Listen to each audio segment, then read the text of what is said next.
And we're broadcasting live tonight here on YouTube. As always, welcome to Sharks Night Shift. I was really hoping for a 3-game win streak. It's been a while. It would feel refreshing. It would have some meaning. It would carry some weight. And for a large portion of tonight's game, I didn't think that was far-fetched. I thought the Sharks at least put themselves in a position to do that most of tonight, just not in the final stretch of tonight. Let's start our stream. Broadcasting live and worldwide, here's Brody Brazil.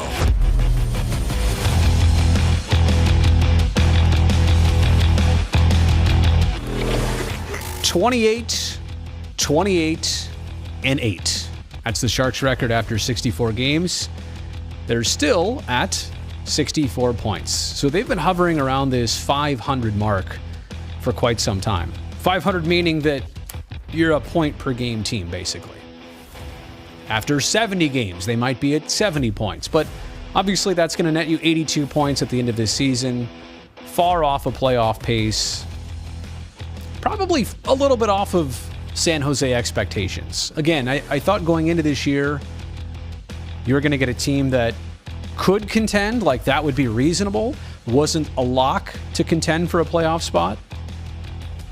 I also want to say that this season still has the opportunity to get a lot more interesting down the stretch. A lot of division games, for example, tonight was the second of 4 total meetings against the Oilers this season. Hypothetically, if the Sharks had won tonight, even though they didn't, and even if they still win the next 2 meetings against Edmonton, it creates so much of a storyline and some tension and some drama that, you know, these teams are not actually separated by as much as you think if the right things were to happen. But the point being here is that the right thing is not happening for San Jose, and it's not just the final score of tonight, but once again, we come away from a game a little bit concerned about a potential injury to a very important player. Last time out, it was Timo Meier, just kind of went down awkwardly on the left knee. Turns out it was pinched nerve issue, and it's not a big deal. Right back in there tonight.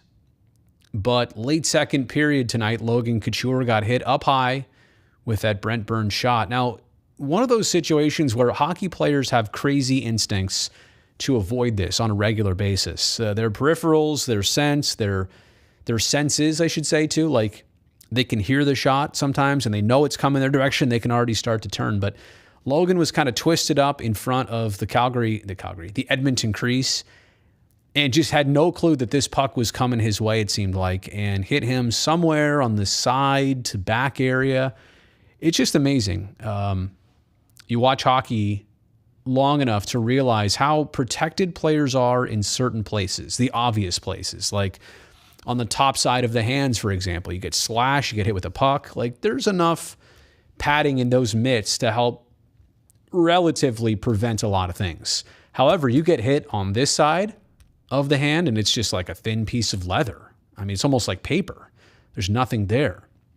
Same thing on the arms. Anywhere here on the inside, there's no padding. It's all on the outside with this elbow cap.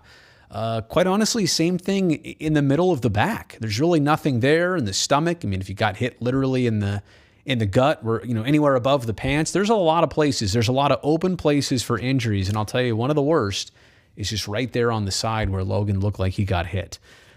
Thinking about ribs, I'm thinking about all that stuff in there that is really tender and would be really painful, and hate to say it, but probably where Logan got it directly. He's a guy that usually goes to the room but comes back. And when Logan doesn't come back and there's that much game left, is it worrisome? Absolutely. Not a doctor here, but seeing the way that played out, it's frustrating. You want the Sharks to at least have this platform at the end of the season to make a statement. If you're not going to make the playoffs, make a statement. And to do that, you saw how the Sharks look different in that third period without Logan. If he's not out there in certain game situations, it slots everybody else a little bit differently. The Sharks are not deep enough to really compensate for the loss of even one important player right now. And that's not a knock to them. It's just that that's kind of where they're at as a team in their restructuring process and hopefully what they're building on for next season. It's just at this point, you lose a Timo, you lose a Logan, and you've lost a lot. It's not just a hot swap, one piece in, out, done, no big deal. It's a trickle effect up and down the lineup. And you know what? It's no fault of Brent Burns, but the fact that it came off a Brent Burns shot almost like makes it that much more of a volatile thing, of a lethal thing. I hope for Logan, it's just a simple bruise. Hope it's not a break or anything like that. So the Sharks down Couture, and interesting enough, like how the game kind of unraveled a bit from there. Edmonton makes it 3-1 on the Brassard goal. Sharks actually make it quite interesting. Hurdle scores, makes it 3-2. 26 goals on the season for Tomas now. But Leon Draisaitl, my goodness, on the power play, that was his 44th goal of the season, had his 43rd earlier in the night. 2-goal nights for him must just come like every couple games, which is crazy. They've played 65, and he's got 44 goals. Draisaitl and McDavid are going to combine for more than 200 points this regular season. Think about that. 2 players, 200 points as a tandem. And they're in third place. They are a team with high expectations. They're a team that's already gone through a coaching change this year. And I'll tell you what, if they don't make a legitimate cup run, there's going to be a lot of upset people in Edmonton, as there have been for a handful of years. I just feel like tonight I'm almost thinking about taking phone calls. I haven't done that in a while. I haven't got to that stage yet. I didn't actually set up for it. It would take me a second to set up for it. But I definitely want to jump in the live chat. So how about we do this? If you're watching right now and you would do this, tell me where you're watching from. Let's do a little roll call as I go back in the history here to read some of these prior comments. But starting right now, hit me with a roll call. Where are you watching from tonight?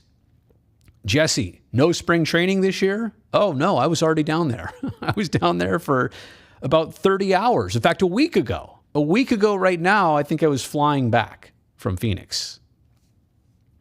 So,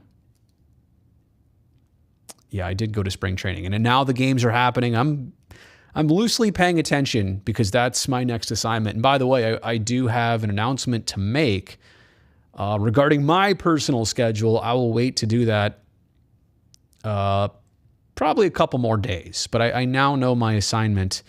And I do know what I'm going to do because the Sharks and A's season does cross over a bit.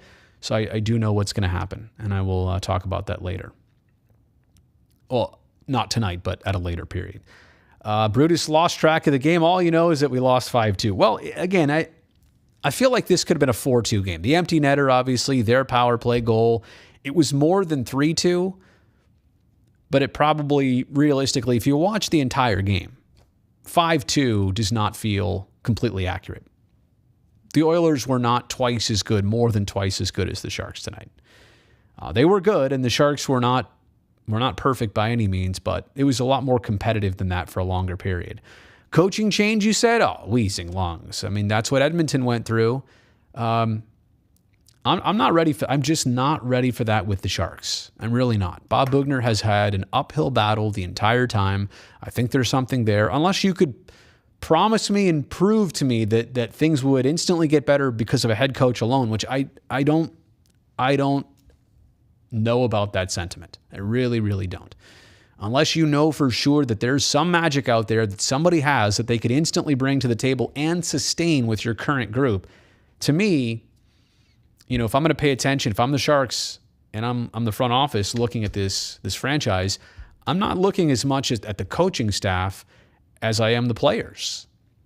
I mean, everybody's got to be accountable, including the head coach, including everybody else on the staff. But at the same respect, the coaching staff is not even my focus right now. Until they're handed a turnkey playoff team that they don't deliver, I just think there are other ways for this group to get better from this season to next. And I don't know directly if the coaching staff is it at all. New York City, David, I appreciate that. It's late for you. It's past midnight. In fact, it's already Friday where you're at. So happy Friday. Same thing with you, Wheezing Lungs. Seaford, is that Delaware? DE? I'm embarrassed that I'm double checking that, but I'm pretty sure it is. Eddie's in Half Moon Bay. Alden is in San Mateo. Ooh, getting ready for the Pliny the Younger bottle release tomorrow. Well, look at you. Feel like we need to do beers with Brody or something like that. Portland, Oregon. Hello, Nelson. Ryan is in Fresno. And Tony, as always, is in Stratford, PEI, east coast of Canada, where it's still freezing. It's crazy to me. I walked outside earlier and I was like, oh, it's cold. It must be 60 Fahrenheit, right? But yeah, you get the point. Always look at both sides of a loss. Edmonton is, they are a really good team too. Now it's 77 points through their, 65 games. So to be honest, they're not having the most tremendous season ever. They've also gone through some challenges. Like I said, the coaching change, which they've endured. But also Edmonton was one of the Canadian teams that had to have a bunch of games canceled or postponed and then made up in a flurry of time. I mean, they were playing, 2 and 3 games in 4 nights, a bunch of times in a row. So they've gone through a high quantity of games, and that's not easy. All right, you know what? I could dive through the live chat a little bit more. Should I take a minute to set up the live chat? I think I might do that. Stand by for 1 second here. You know what I'll do? I will give everybody this while I'm setting this up. I'm going to set up the phone line. Oh, here's what I should do.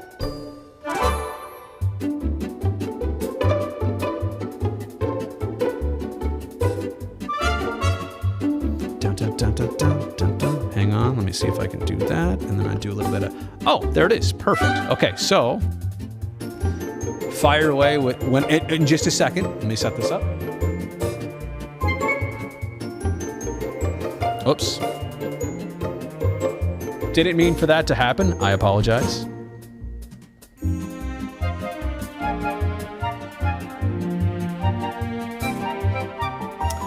Okay. I believe we might be ready for phone calls. So, if anybody wants to give it a crack. Oh, yeah. Got to put the number back on the screen. There we go. See, now we can do the best of both worlds here.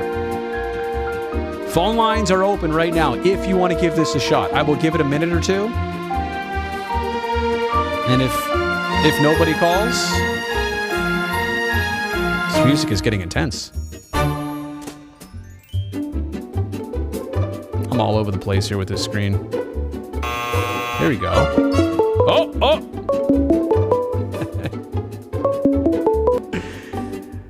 Good evening from the 408. Who is this? Hey, good evening from the 408. Who's this? Hey, Brody, this is Matthew. How are you doing? Hey, Matthew. Thanks for calling in. I appreciate it. Sorry if the music was still playing. I'm still pushing all the wrong buttons over here tonight. That's how it's going. How's it going with you? Well, it's going well. Did a lot today. Watched the Sharks game, but, it is what it is. Yeah. Your thoughts on the way things are going here down the stretch. What would you like to see, I guess, in the final 18 games? I would honestly like to see them bring up some rookies to get a chance and see if they could, see if the rookies could score goals, get us some strength and see how they are. Yeah. There's kind of two ways about this. I do hear that sentiment a lot. Play the young guys, but at the same respect, didn't the Sharks lead the league and rookies debuted this year already? And I'm not saying, well, we've seen everything there is to see, but it's a weird thing about this. I almost want to see the best they have down the stretch to just give me something to hang on to for next year. Yeah, personally, I don't want to. I see what you're saying. Do you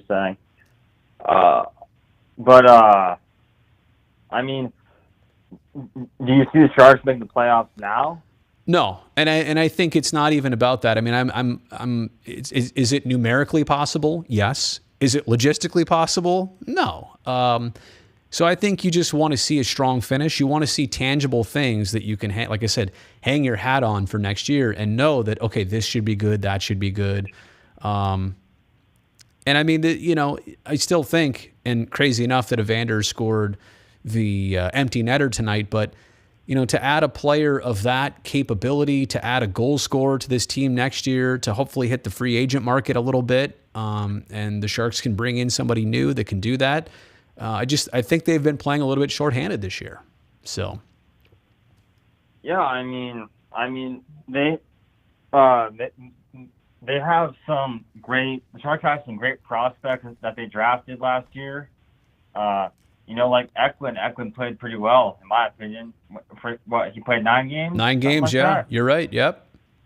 I mean, he played pretty well. I could see why they sent him back to Sweden to work on his shot and to get him developed. But, I see him next season staying with the Sharks. But if he needs to improve, send him down the minors.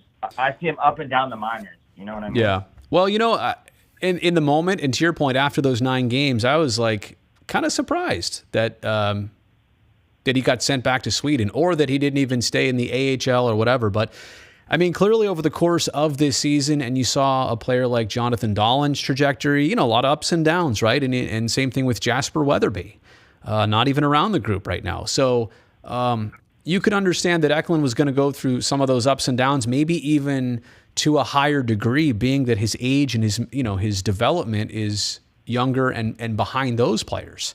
So I understand that more now in reverse, that he can't, that he got sent back. But to your point, and Eklund and Ozzy Weisblatt, I mean, there are some young, exciting players to look forward to in the pipeline, and to know that they exist, I agree. I just don't know that the rest of this year, right? There's no way, no reason for the rest of this year for any of that to happen. So, yeah. I mean, yeah, I could see that.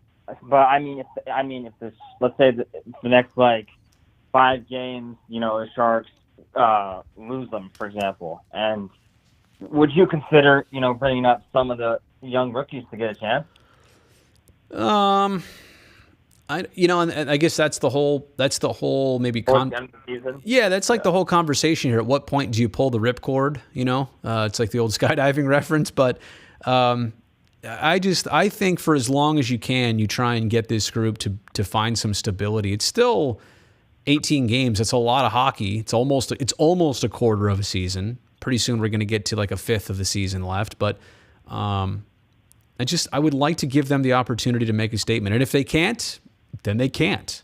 And that's an observation, but and that's why I want Logan to be healthy, Timo to be healthy, this group to get a chance to at least make one more statement before it's all over. So yeah, I mean, I saw Logan. Did he get a puck to the face, or did he just the rib? Looked like it was the ribs, the back, yeah, a soft spot, a spot of no equipment. So yeah, it wasn't good. And during the game, I mean, I've seen the refs miss some calls, but that's every game, right?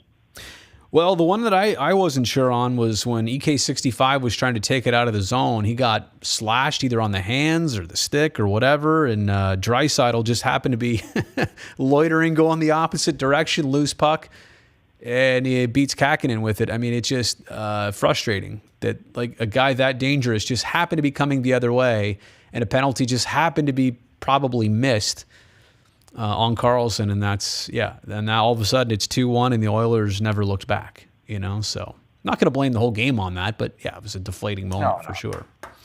So, hey, I'm going to try and take a couple more callers. I really appreciate you for being the first. Yeah, so thanks for having me on, and I hope you have a good one. You got it. You got it. All right. See you later. The phone line will stay open here. We'll continue. Maybe I'll do 1 or 2 more, and this is kind of the thing right now. It's open. The way this works, I think while I'm on a call, it'll send somebody straight to voicemail, which, by the way, you can always actually call this number anytime you want and leave a voicemail. I'm a bit behind on them right now. There's a few that I've quickly heard and listened to and perused, but I like to make future videos out of responding to your voicemails. So anytime there's something on your mind, Sharks, A's, life in general, this phone number right here. I'm going to give this literally another minute or two, and then that's it. It just might be that slow of a night. Oh, well, here we go. Good evening from the 408. Who's this? Hi, this is Isaac from Campbell, California. Hey, Isaac, what's going on? Not much. I was just thought that there's like a lot to talk about after such an interesting loss the Sharks had. So yeah, all right. So what's where would you start then? I think my main point would be that I was watching the game and it just felt like they were like only a few bounces away from this being like a very competitive game. Yeah. They had some very deflating moments, and I think they had some very good responses at times, but it was not quite enough to win it. Yeah. But I think if like one or two things more could have gone right, we could have pulled this game out. Notably the bounce off of Carlson's skate and the missed call. Yep. And several missed opportunities late in the third. So I didn't think it was a bad game. I just thought we were just had a couple missed plays or bad bounces that stopped us from winning this game. No doubt. And I think another thing that I turned to was the fact that the Sharks even made it a 3-2 game with most of the third period left, right? I mean, first off, it was unfortunate that Brassard scored. Now it's 3-1. Now you're down by 2, and that kind of felt like, the final punch of the night. But then when you score 30 seconds later, prove you're right back in it, that was a statement. And again, you're down 3-2. Well, you get to the final couple minutes. If it's still that score, you pull your goalie. Right now you're on a 3-minute power play. Maybe if you're the Sharks, maybe you tie it up. Even if you sent this game into overtime, it would have made a statement. I feel like tonight, to your point, the Sharks were right there in the statement category. Even if they lost, they could have made a statement with this win. I feel like they were a bit shy on declaring it that tonight. So I fully agree. That was the number one thing. The score did not match the entire 60 minutes of hockey, right? Exactly. That was the same thing I thought after finishing the game. I'm like, 5-2 score. It's going to look like it was a tough game, but it really wasn't. Yeah. They really were hanging in there the whole time. There was just a couple things that stopped us from winning. No doubt. And definitely we struggle with turning the puck over. And I think maybe a cleaner game could help us have more success because we have a lot of talent that's there. There's just some things we could clean up to make sure we get these kind of road wins. It seems like getting out of the D zone and zone entries into the offensive zone are just, and I know those are, critical points of the ice, right? Like that, those are tough places in the first place, but those are the areas when you talk about turnovers where the Sharks have struggled, getting it out of their end and getting it into the O zone. It just, misplays that all of a sudden go the other way.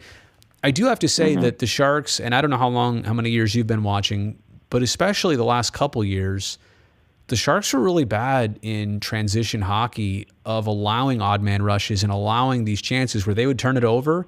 And then all of a sudden it would be like, how did the opposition make it a 3-on-1 so fast? How'd they make it a 2-on-0 so fast? They honestly have cut down on the odd man rushes against. So I do have to say that now maybe the last thing remaining in cleaning it up is just the giveaways themselves. So. Yes. Yeah, I think getting it into the offensive zone has been a struggle. While I was listening to the game, Drew Remenda was talking about the east to west approach that many young players were taking and how we weren't really sending it deep and playing pressure and getting hits and that kind of pressure that we weren't forcing on the other team that made it easier for the other team to clear it out. Yeah. And it created less pressure in the offensive zone, which I thought was a really good point. And we haven't been as physical of a team.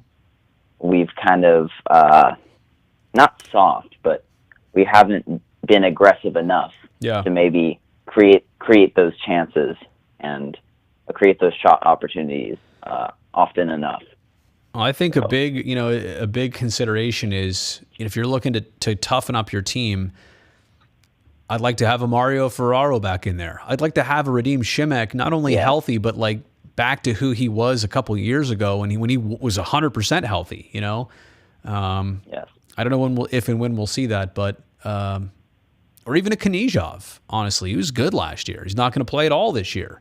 I'm not making excuses like, oh, well, coulda, shoulda, woulda. If they only had this player or that player, they're just a little bit short on everything, you know? Yeah. So they are.